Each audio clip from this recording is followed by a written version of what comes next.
All right, we're going to talk about tangents and the derivative at a point. We've kind of already talked about this, so a lot of this is going to look familiar, okay? So the slope of the curve, y equals f of x at the point p x sub 0, f of x sub 0 is the number, and the limit as h goes to 0 of f of x sub 0 plus h minus f of x sub 0 over h. So that probably looks really familiar from last chapter.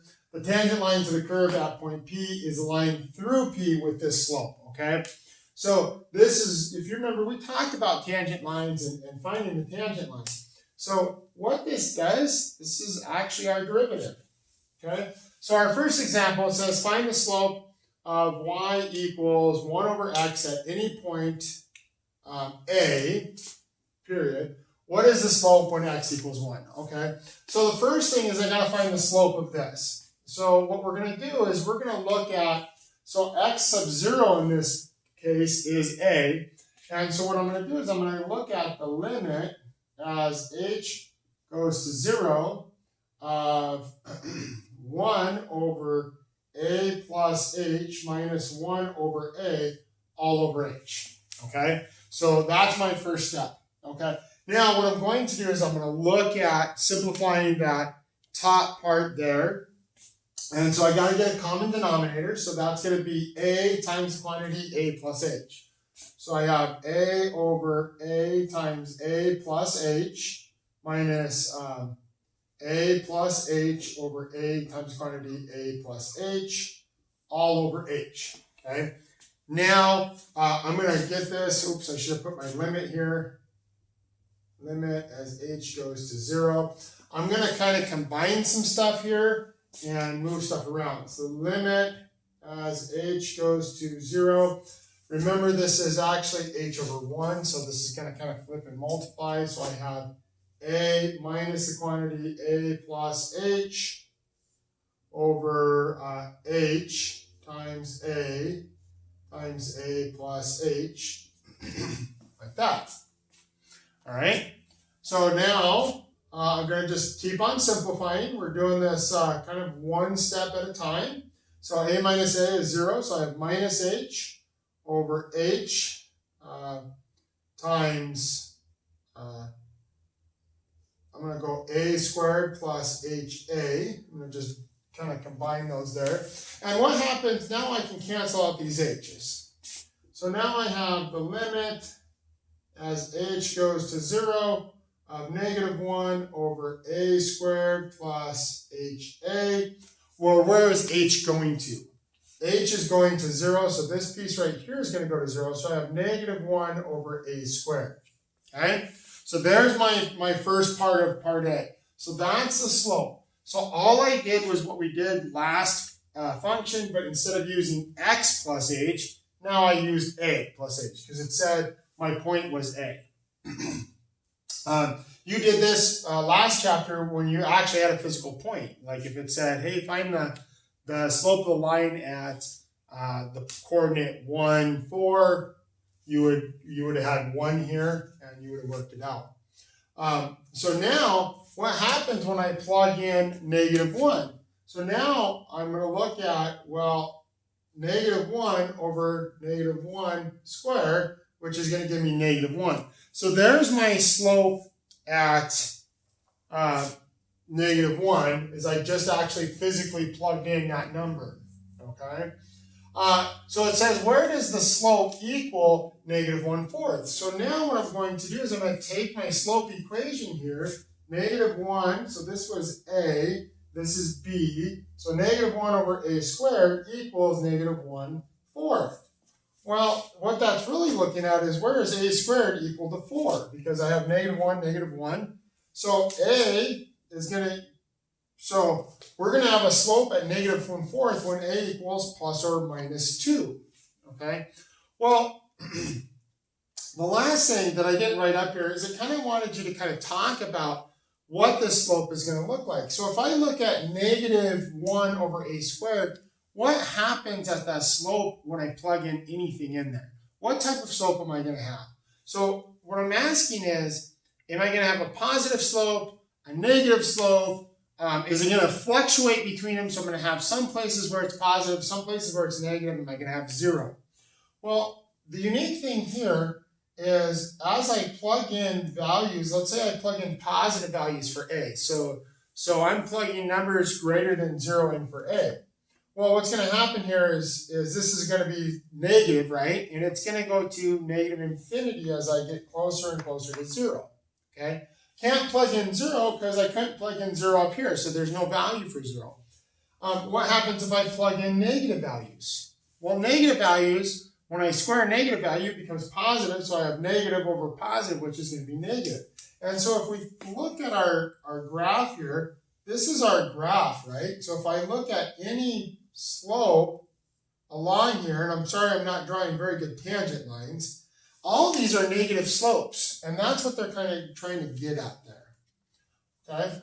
So this idea here of slope of the tangent line, that's our derivative. The derivative of a function f at a point x sub 0 denoted f prime of x sub 0 is f prime of x sub 0 equals the limit as h goes to 0 of x sub 0 of h minus f x of 0 is h over h. So that's our derivative, okay? So we're looking at using this concept of the tangent, slope of the tangent line, that's our derivative. The nice thing is this actually finds our instantaneous rate of change. It finds our speed. So here in our example 2 refers back to an example we had in chapter 1 where it talks about, well, what would we expect the average rate of change to be? And we kind of figured that out. And so now what we're going to do is we're going to look at using this idea here with 16t squared, okay?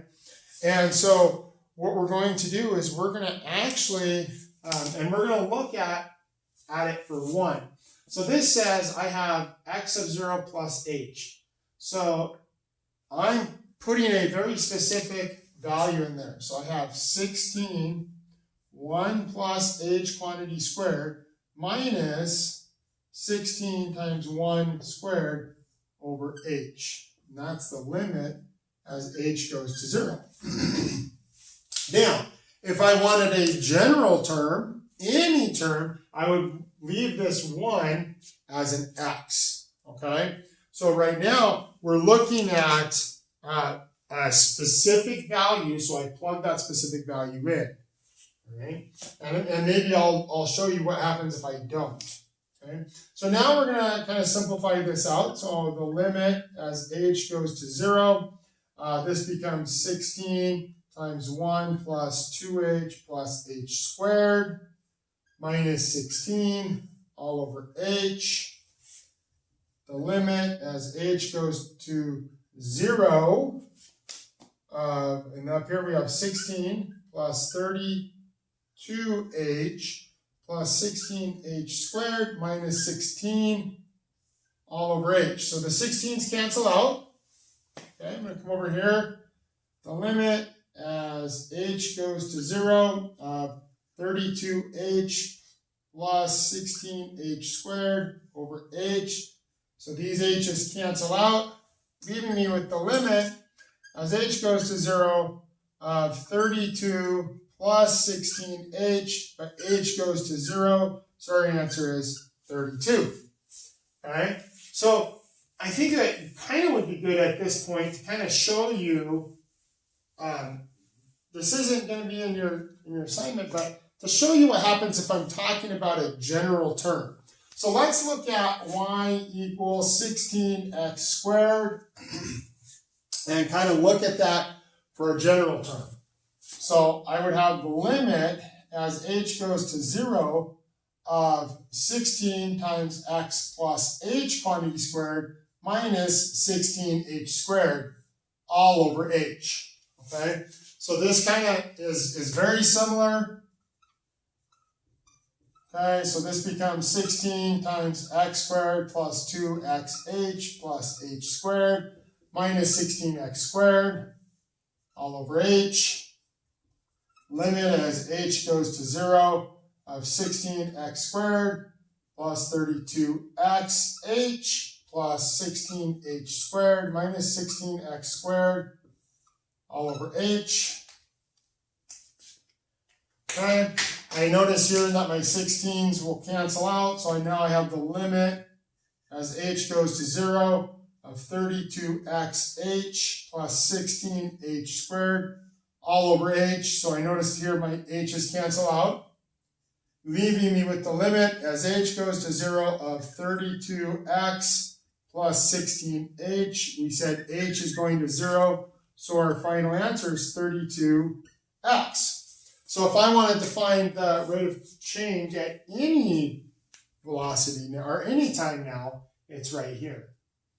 So that brings us kind of to that summary. So the limit of h, as h goes to 0, of f of x sub 0 plus h minus f of x sub 0 all over h. So first of all, it's the slope of the graph of y equals f of x at x equals x sub 0.